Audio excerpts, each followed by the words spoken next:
Project managers don't have a lot of time. They need things completed, they need it done, and they don't have time to argue with anyone, right? Because I own the wall panels, because I own the floor trusses, because I own the labor, and I own all the material, if there's a problem on my end, it's my problem to resolve, right? Whereas buying each piece separately, the labor-only framer is going to be pointing at the truss manufacturer, who's going to be pointing at the lumber salesman. And so it sort of streamlines the process. The project managers that do business with us get a forward-facing solution. And when there are problems, we can manage it and we can own it. And because I'm the guy writing the check to all my vendors, I get a willingness to collaborate and problem solve and move forward from there.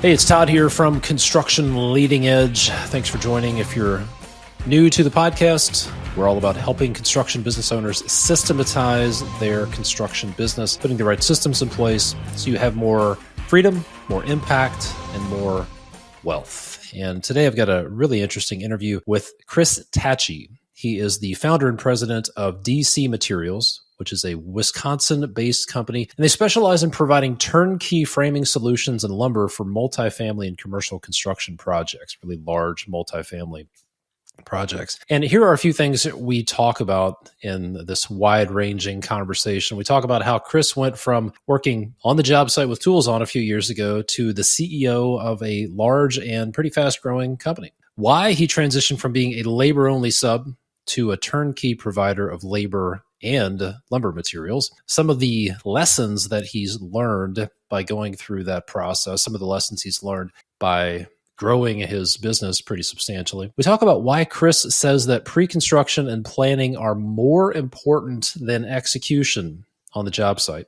The number one thing he looks for when interviewing a potential employee, and perhaps maybe the most important thing, is where to go if you're in Madison, Wisconsin, and the drink you need to order when you go there. That's at the very end. So make sure to listen until the end for that. So here's my conversation with Chris Tatge, president of DC Materials. Enjoy.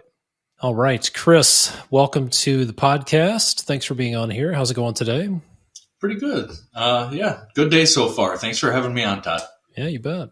So tell us a little bit about your business. We'll get into a big transition you made a few years ago, but tell us about what is the name of your company and what do you do? Sure.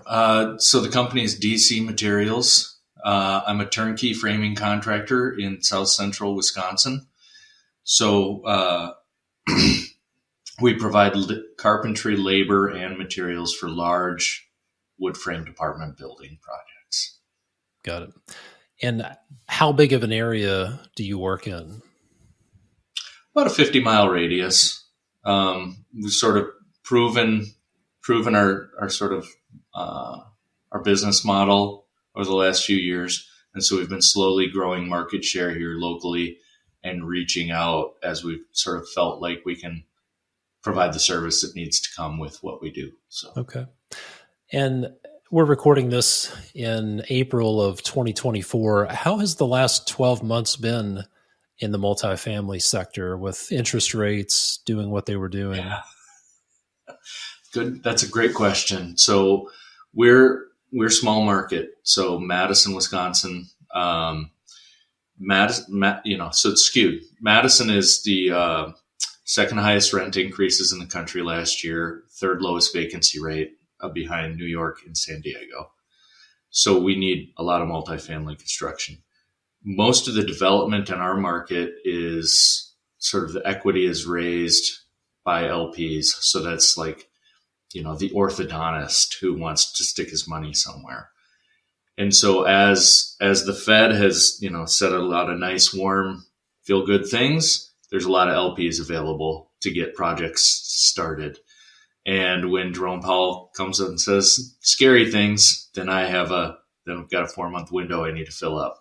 And so it's really been feast or famine for us. But generally in my market, multifamily is strong, much stronger than the rest of the country.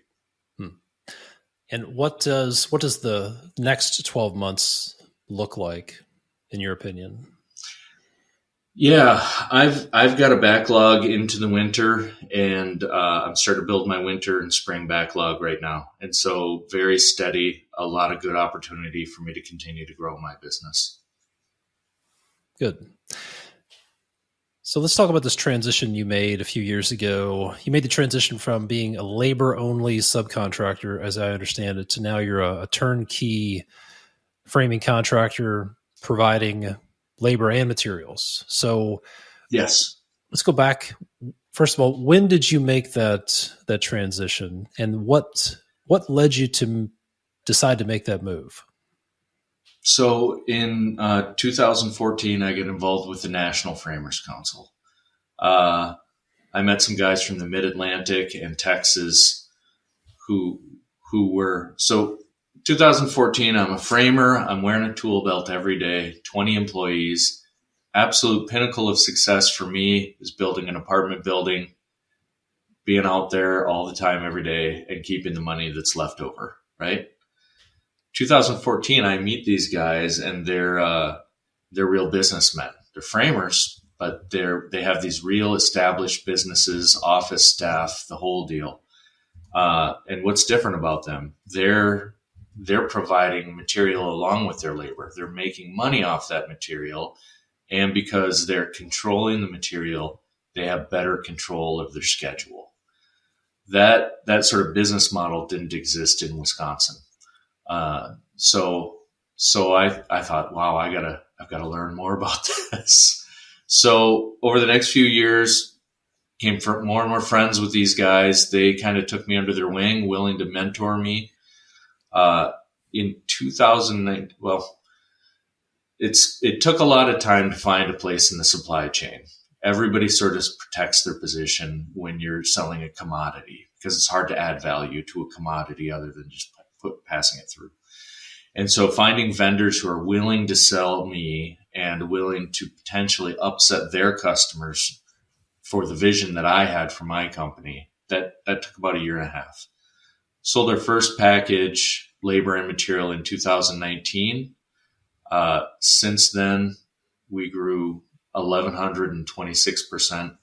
We're named 539th fastest growing company in America by Inc. magazine last year. So it's been a wild ride. Yeah. And what were some of the biggest challenges you ran into as you made that transition from labor only to turnkey? You have to learn a lot in a pretty short amount of time. And there's a lot of pitfalls. In construction, I think we all tend to fail and learn from that and grow our businesses out of that, right? Which is okay when it was just me with a pickup truck. But when you started to move into very large contracts worth millions of dollars, mistakes get really expensive really fast. And so being able to rely on my vendors who had a financial interest in my success was a key part of it. Them being sort of veterans at what they do could help point out potential pitfalls and steer me in the right direction. That's probably the biggest challenge, right? I mentioned, finding a way into the supply chain. When you're a disruptor, and people like to call themselves disruptors these days, when you're disrupting an existing business model, everyone gives you accolades. They don't remember the people who are being disrupted. Those people don't like that, right? Mm-hmm. And so when you're starting a new thing, you're very much a little guy and you're very much a target. And so I spend a lot of time making sure that I have the resources that I need to be successful, despite the people who work against my business, who want to push me out of the market. And who were the people that were primarily being disrupted by you? Sure. It's in Wisconsin, it's local lumberyards. Now there are lumberyards who support me and support what I'm doing. There are lumberyards who don't like what I'm doing. And the reason is in Wisconsin, and it's like construction, it's very regional. In Wisconsin, the model's always been labor only framing contractor. And then a lumber yard will buy building components, roof trusses, floor trusses from a component manufacturer. And then that lumber yard sells to the general contractor. So I've made the component manufacturer my customer, and I've gone to mills and buy directly from mills. So I'm essentially cutting out the lumber yards who are operating in the multifamily space. So there's been pushback. I've had accounts with local wholesalers, and those accounts have been closed for I'm given all kinds of reasons, but the attitude is, hey, wholesaler, why are you selling to my customer, the framer? That's the phone call that goes out. And I'm operating at such a level, I'm not going to a local lumberyard to buy millions of dollars worth of wood, right? So it doesn't really make any sense, but they don't like it nonetheless. Yeah. Yeah. So, who are your clients? Are you working for general contractors, working directly with developers? Who is your client? My contracts are with general contractors and sometimes developers who self-perform the general contracting. But in our market, it's a lot of standalone general contractors and not as many developers doing their own work. I do spend a lot of time because I own the lumber and I own the labor. I can provide sort of unique value engineering opportunities that my competitors can't. That is, I can take a 5-page print and I can talk about the way it should be designed and drawn to optimize for framing and efficiency in the materials. I can make those decisions, whereas you need to get multiple stakeholders when you're dealing with my competitors to make those decisions. So I do spend a lot of time talking with developers. I spend a lot of time talking with architects, and that's not direct business for me, but it helps make sure that if and when I win the job, it goes smooth and well. You said you spend time optimizing a design for framing. Mm-hmm. What do you mean by that? Can you give a specific example of what that looks like? Sure. There's and some of your listeners will understand, some will give a quick cliff notes. Type 3A construction, it means it's a 2-hour rated exterior wall. So if you build 5 stories with wood, it needs to be the exterior wall needs to be fire rated.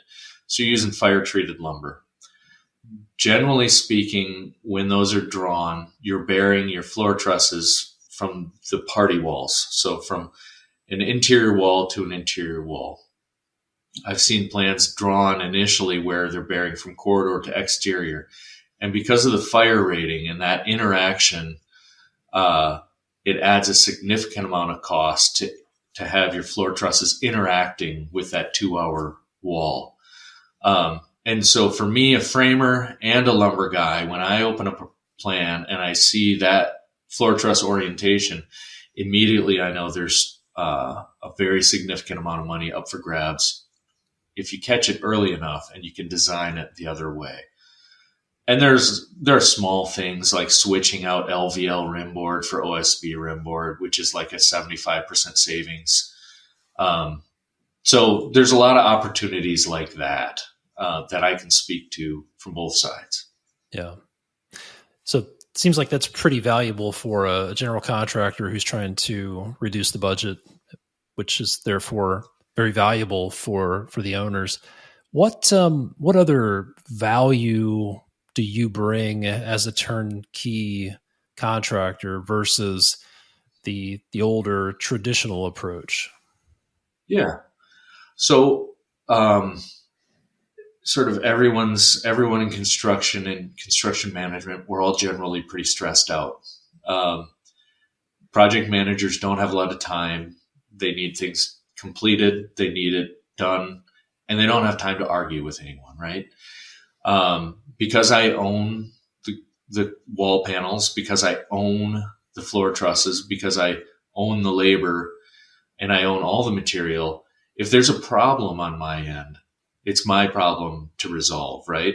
Whereas buying each part and piece separately, the labor-only framer is going to be pointing at the truss manufacturer, who's going to be pointing at the lumber salesman, right? And so it sort of streamlines the process. The project managers that do business with us get a forward-facing solution instead of, and when there are problems, we can manage it and we can own it. And because I'm the guy writing the check to all my vendors, I get a willingness to collaborate and problem solve and move forward from there. Yeah. When you look at the rest of the construction industry, what other parts of the process do you feel like could be or should be more turnkey instead of separated the way they traditionally are? Yeah. I think, you've got, I'm sort of thinking along the lines of single family. I think there's a lot of interesting opportunities for, I don't want to say vertical integration because it's a bit of a buzzword, right? And I think people, that sort of vision of what vertical integration can do sort of, who doesn't think of Katera when they hear that word, right? Right. But I think sort of what I've been able to manage and understand in my silo of my scope has obviously benefited my clients and benefited my market. So I'm not only spending time learning about wall panels, floor truss manufacturing.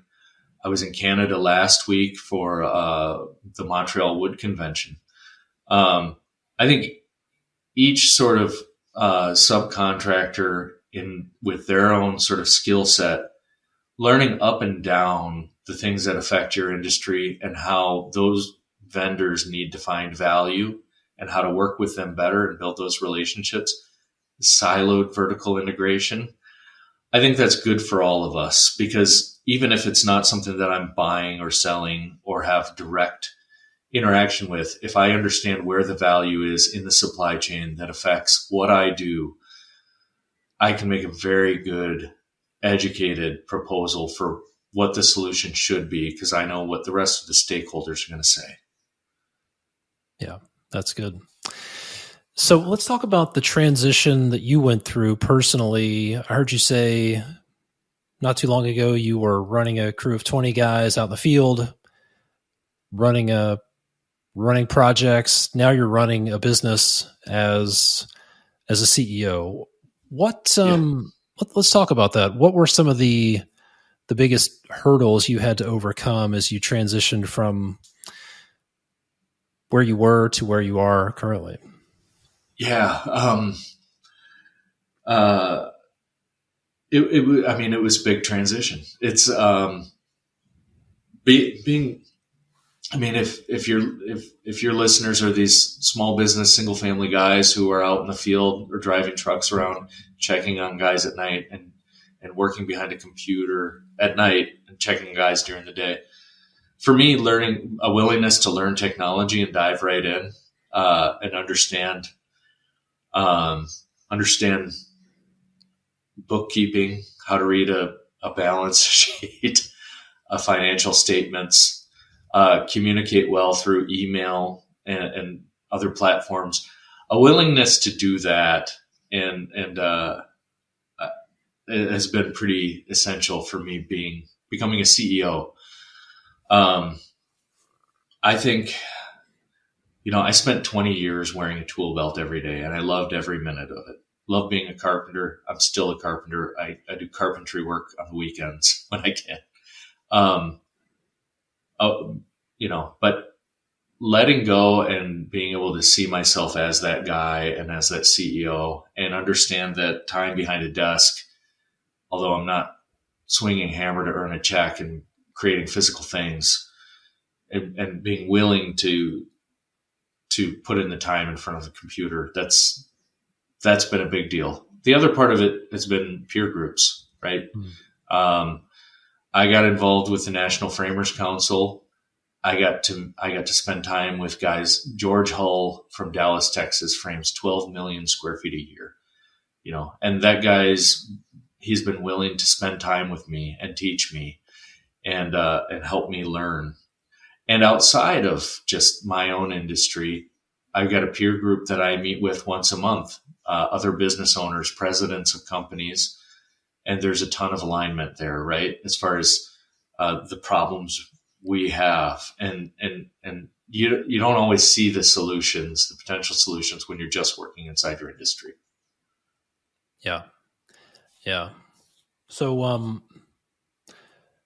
what would you say is what are some of your top priorities as CEO? What do you feel like are the things that are most important for you to stay focused on as CEO?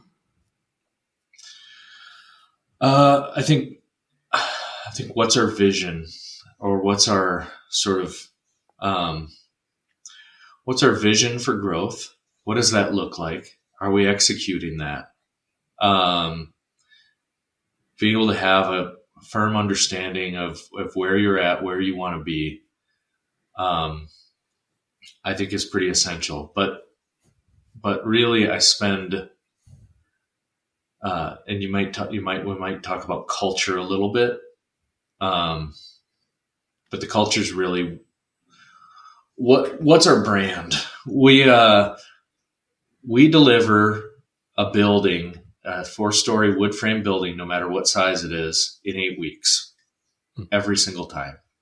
So the consistency of that service is paramount for the next sale, especially when you consider cost of carry these days, how much interest goes out there. So making sure that everyone who works for us understands that we're going to get this building done in 8 weeks, and here's our goals, here's our obstacles. We need to be willing to write a check if we need to accomplish that goal, to make sure that service is where it's expected to be, right? In construction, crazy stuff comes up all the time. Chaos abounds. We usually mitigate that by, rather than pinching pennies, we're willing to go into our pocket, expedited solutions, and deliver to our customer every time. And because we're willing to do that, got repeat customers. So as far as the CEO stuff goes, I'm a very high level guy. I think big visions, big picture. And part of that, I think, is also making sure you're surrounded by people who can fill in the stuff that you're not, right? Mm-hmm. So I've got a great business partner. He's nuts and bolts, make sure we have absolutely every detail in the right spot.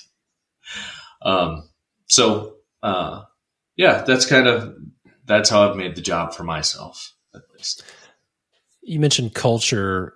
What's one practical thing you do daily, weekly, monthly, on a consistent basis to drive company culture? Yeah. I'm meeting with all of our key people every week. I make sure that I sit down with them and I'm talking with them and I know where they're at. I like to talk about sort of the problems they're having, what are the solutions they're coming with, and how that. So having a very personal touch, very relationship based. One way that we've been really successful growing our business is for our key people, we give them a very high level. Here's your responsibilities. Here's the things you're supposed to be taking care of. And we give them a lot of freedom. So part of the culture is we try to push personal responsibility. You know, you got to get from A to B. The way that you get from A to B, that's a lot up to you. But if you're taking care of it, you're majoring the majors, we don't care about the minors so much. Yeah. So that probably scares some people. They think about just giving up that much control. How do you, or Do you, or if so, how do you provide some guardrails? Sure. It's guys will work into it. I'm not hiring someone new and trusting him and immediately. But it goes back to sort of the culture and the way we operate, right? And if we get somebody in and they need a lot of hand holding and they need a lot of micromanagement, it's just not a good fit for us. It's so again, it goes back to, I know these people, I'm meeting with these people, I'm talking with these people, and the whole time I'm getting a feel for how these people are succeeding or failing. So we work into it, but the whole time, that's the great thing about construction, right? At least generally speaking, in construction, people are willing to give you as much responsibility as you're willing to take. So a lot of good opportunities, and it's a great tool for sort of finding hidden talents in people, and it's a great tool for retaining really good people. That's people want to know they're doing a good job. People want sort of the respect that they deserve for doing that job. And so I think that freedom lends itself to them feeling respect and valued. You mentioned it's a tool for finding hidden talents. Can you talk more about that? Maybe provide an example of what you mean by that? Well,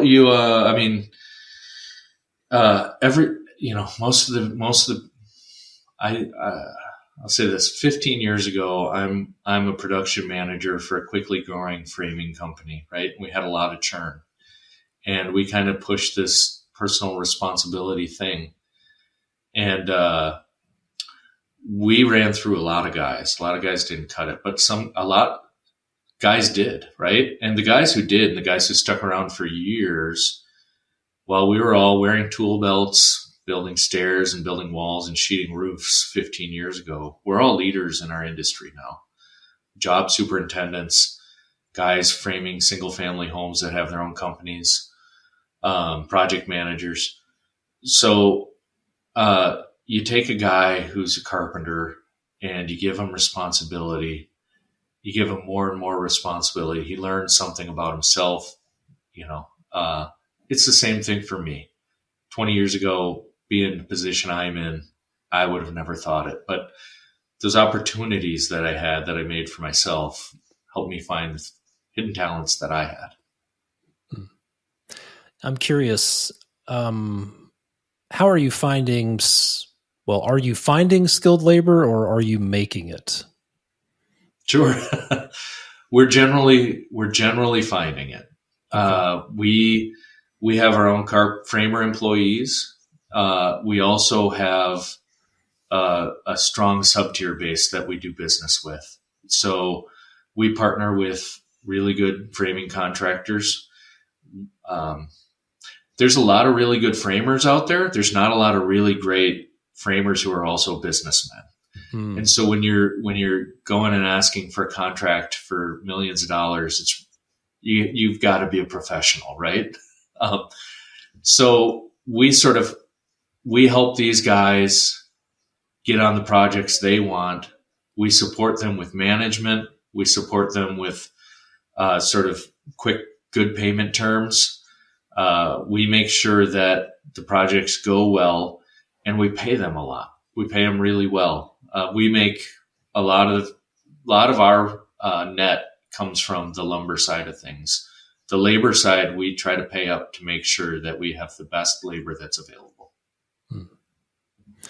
So what are a couple of simple things that contractors can do to be more professional and to set themselves up to be able to step up to bigger projects?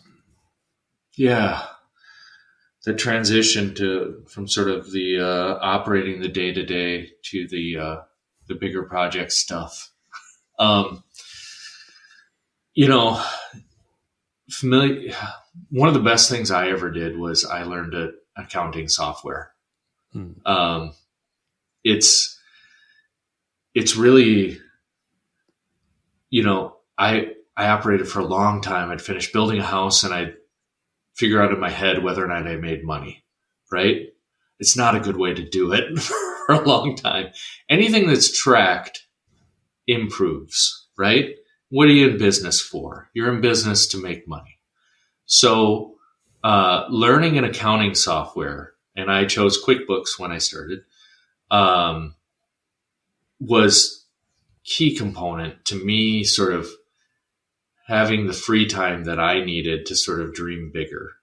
There's good softwares out there with tons of automation, and once you put in the time and learn it, you get that value return tenfold. So that's one tip, right? Again, it kind of give other people in your company and around you more and more responsibility and start creating those proving grounds. Because if you find a guy who can run a job for you, whether you're a plumber, a sparky, framer, or general contractor, I mean, that guy's worth his weight in gold, right? So develop those people, recognize that, and then make sure those people are getting the value they deserve for their time.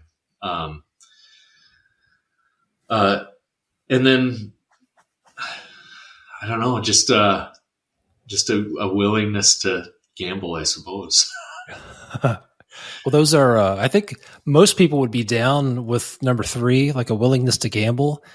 Yes. Yeah. I'm a cowboy, I'm willing to push all the chips to the middle of the table. But the first two, learn an accounting software, like Chris, like what the hell is that going to do for me? I hate accounting. I'm a construction guy. I'm a builder, right? Yeah. And then you went on to say you have to let go of control and you have to delegate to things. Those are two very counterintuitive pieces of advice, but very true. Accounting is the language of business. And if you don't understand it, if you don't understand your financials, it's you're basically driving a car 60 miles an hour at night, no headlights, dashboard, windshield blacked out. You have no idea where you're going. And it's just a matter of time before you crash, unfortunately. Yeah. And letting go is, it's so counterintuitive, but that's the key to growth, is strategically letting go of control. That's been my experience. So I appreciate you sharing that. So I want to talk about some of the project, some of the logistics of running a project of the size that you're working on, right? So you're framing projects that are 50,000, 100,000, 200,000 square feet, multifamily projects. Is that right? Yeah. Okay. Yep, that's correct. So how important is the pre-construction phase on these projects that you're working on? Or is it more like, you know what, we get a notice to proceed and we're just going to get out there and, we'll ship some lumber and we'll send some guys. Yeah. Is that how it goes? Or is there a pre-construction process? Yeah. Pre-construction is a key component to what we do. And actually we're in a great position in our market. We seek out general contractor customers who are interested in diving into the pre-construction process because it's what sets us up for success. Determining crane placement, where trucks are moving in and out, storage of materials, and workflow in general, right? How much space we're going to have. All is essential. We use offsite building components. And so the design process and gathering all that information, reviewing submittals, understanding exactly what the building looks like and what's going to be delivered. It's more important than the execution. And we make it more important because once we sort of have all of our ducks in a row, it's very automatic. You just press the start button and things flow the way they're supposed to if you're doing the job up front. So I think I heard you say that the planning and pre-construction is more important than the execution. Yes. Did I hear you say that? It is. Is that right? Now, some people, again, You're blowing some minds here, Chris. But how can that possibly be? How can the planning and pre-construction be more important than the execution? Sure. The planning and pre-construction is what lends the consistency necessary to the actual execution. The consistency is the key component when we're on site. So my framers, when they get a package, they understand they're going to be able to unload the walls no matter what the job is a certain way. They understand that they're getting their corridor walls first, exterior walls second, demising walls third, and interior walls fourth, no matter what the job. And because we're consistent, and because those guys always know what's coming, I can add manpower whenever I need to for a job to go faster. It's no problem. And organizing all those parts and pieces and adding that consistency, that all happens in pre-construction. Buildings look different. There's different details, but overall, it's a very repetitive process. Walls, floors, stairs, roof, over and over again, right? So if those guys aren't getting things in the order they expect, the way they expect it, and having that consistency, it doesn't succeed. Yeah, I tell people, I've spent the past 25 or so years in construction, managed some really large projects, $70 million high rise, $20 to $30 million industrial buildings. And I've worked with some $1 billion general contractors, and they're really good construction companies. They're actually, in my experience, some of them are actually really good pre-construction companies masquerading as a construction company. The reason they're successful is because of pre-construction. It's everything that happens in the office, behind the scenes. It's not sexy. That's what makes the building process successful and profitable. And I would say some of them are actually, they're really good pre-construction companies, and some of them are accountants masquerading as construction companies, which is not necessarily a bad thing. I appreciate you sharing that. So what might surprise people? There are plenty of people who've never worked on a project of this size or scale. What's something that might surprise people about what's involved in planning over 100,000 square feet? Man. What's something that people who haven't worked on something of that size? Man, that's a really good question. It could be what you've already said. One thing is that there's weeks or months of planning and staging, that all these details are worked out in advance. That may surprise people. That's when I started doing these large multifamily buildings, I sort of thought the architect and engineer were end all be all of design process. And boy, on some of these plans, I was in for a surprise. There's a lot of really good, really talented architects and engineers out there. But they are bidding for jobs. And if their numbers are not good, they don't have any work. And that doesn't lend itself well to a really good, thorough design process. And so it's very common to have a number of conflicting details on multifamily projects. And so again, it goes back to that pre-construction, that these buildings are well planned. There's a lot of time that goes into them. It doesn't mean that every detail is worked out. There are very oftentimes things that are missed, that are not detailed properly, that are not optimized. And so, again, the pre-construction, right? Yeah. So this is a topic that comes up every once in a while. How a lot of folks in the construction industry put the architect up on this pedestal, like they are at the top of the food chain, not to be questioned. They pass down their drawings, like they're coming down from the mountain with blocks of stone, which I know. Well, here's the question: How do you how do you lead from behind? The architect doesn't work for you. They work for your client. Maybe they don't even work for your client. Maybe they sit beside your general contractor client. How can you, what have you found that works to lead the design team in a way that helps your process? Yeah. I think there's very much this idea, this contractor who calls up somebody on his cell phone and yells that they've screwed something up and this, that, and the other is wrong. That's not a great approach, and you're not going to win any arguments on design that way.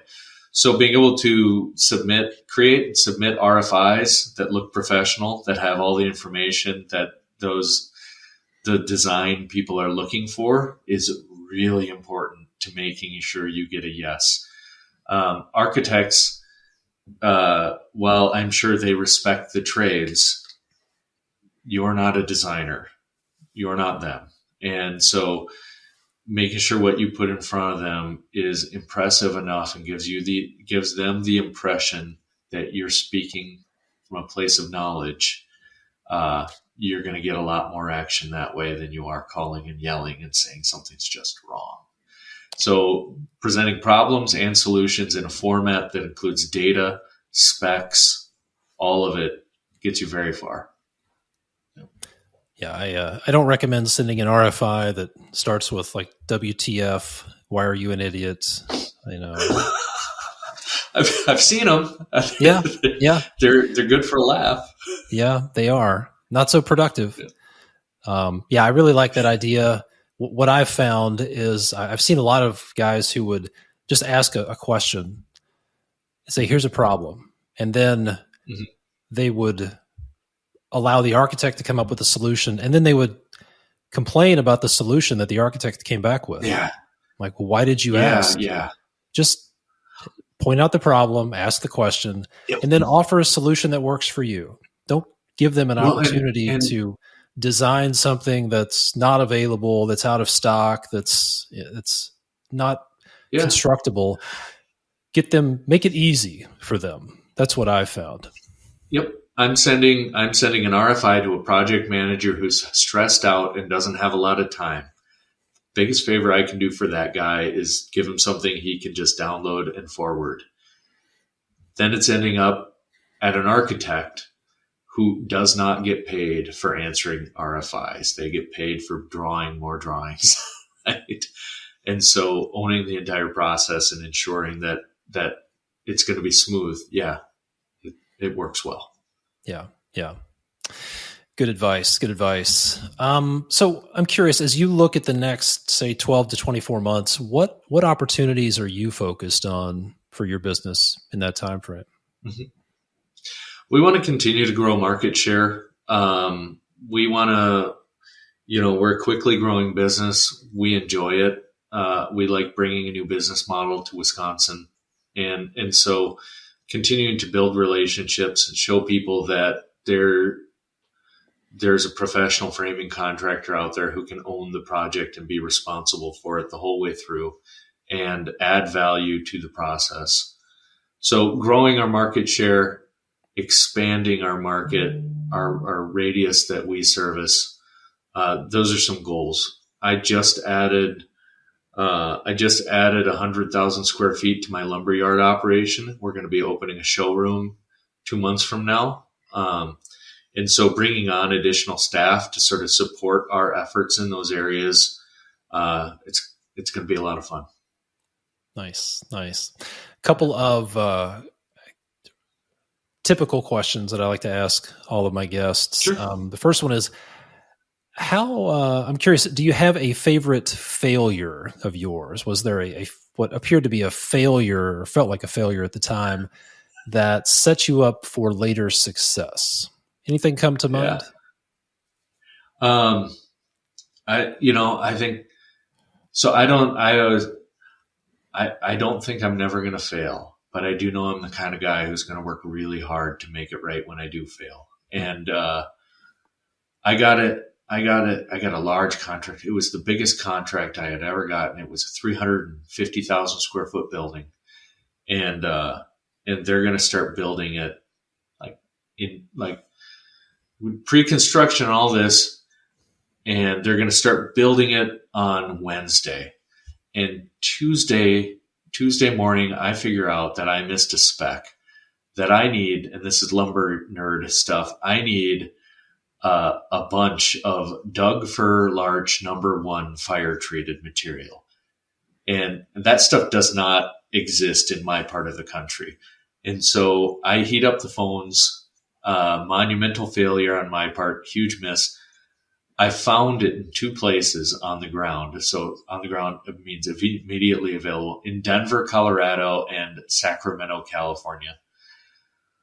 So I figure out that I missed the spec at like 10 a.m.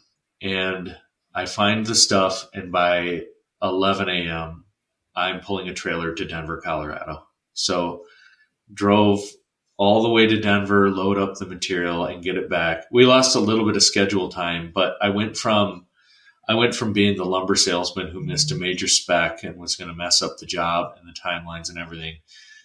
I went from that to being the guy who's willing to drive across the country to make sure the job gets what it needs, right? And so that was great. It turned out to be a good moment for me, right? It showed my customers and the people around me the willingness, what I'm willing to do to make sure my business succeeds and the job succeeds.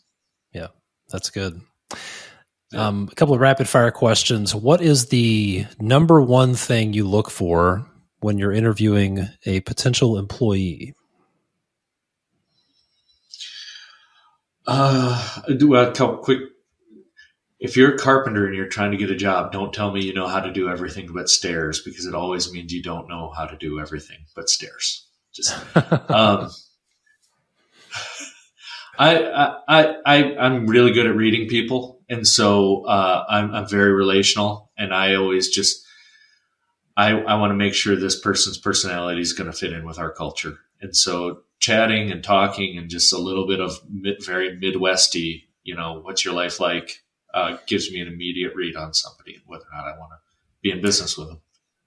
What are some of the tells that you look for, either red flags or green flags? Yeah.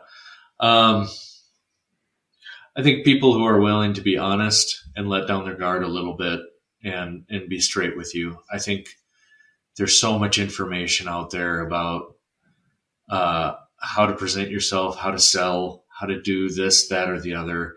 And when you allow people to look beyond that and you're willing to be vulnerable, that's to me a really good thing. Some honesty, right? So,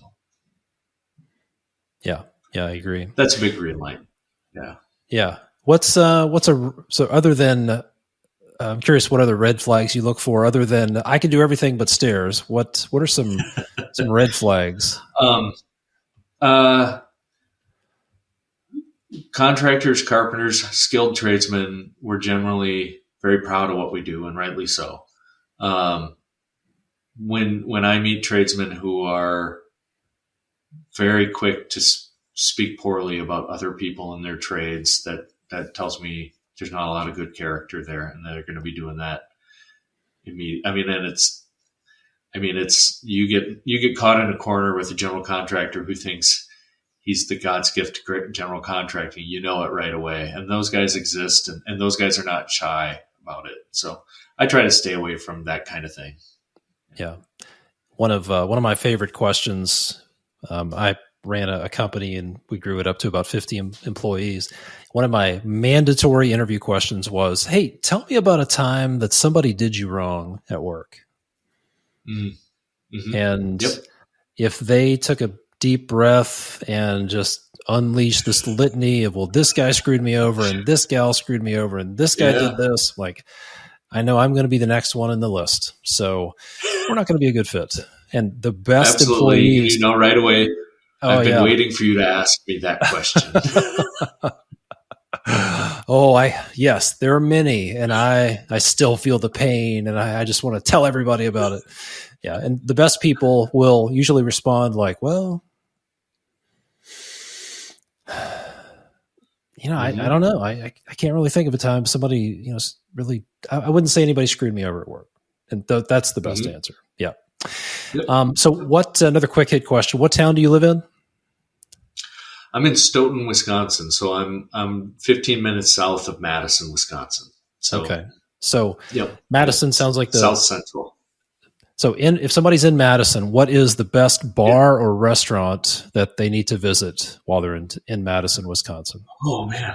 I'm going to say the best for restaurant, you're going to have to go an hour or 40 minutes north to Ishnala Supper Club. It's in the Wisconsin Dells. Anybody who is not from Wisconsin, we have these things, supper clubs. They're like 1950s, super casual, best steak, best meal you'll ever have. You need a brandy old fashioned. But Ishnala is the best. I was there last weekend and just outstanding, great place. Yeah. Ishnala Supper Club, brandy old fashioned. Okay. That's correct. Yep. All right. Good. Thank you. That could be the most valuable part of this conversation for some people. I don't know. It is. That's very valuable information. I've never had a brandy old fashioned, so I'll have to check that out. I'm in Kentucky, so I'm a big bourbon guy. More of a rye old fashioned. That's my go-to. Okay. Yeah. A rye old fashioned. This has been great, Chris. If people want to connect with you, learn more about what you're up to, get in touch with you, follow you, where are the best places for them to go? Yeah, I'm very active on LinkedIn, posting all the time. Send me a connection request. Feel free to direct message me via LinkedIn. My contact information is also available at dcmaterialsllc.com. I spend a lot of time trying to help framers. I spent 20 years wearing a tool belt, and I didn't have to spend all 20 years. So I love mentoring. I love teaching. I love helping guys that were in the same position that I was in learn how they can grow their businesses. So honest to goodness, hit me up, find a way to connect with me. Great stuff. We'll be sure to put those links in the show notes. So if you're listening, check out the podcast player, or if you're watching on YouTube, it's going to be below this video. So Chris, great stuff, man. Congratulations on the success, and keep up the great work.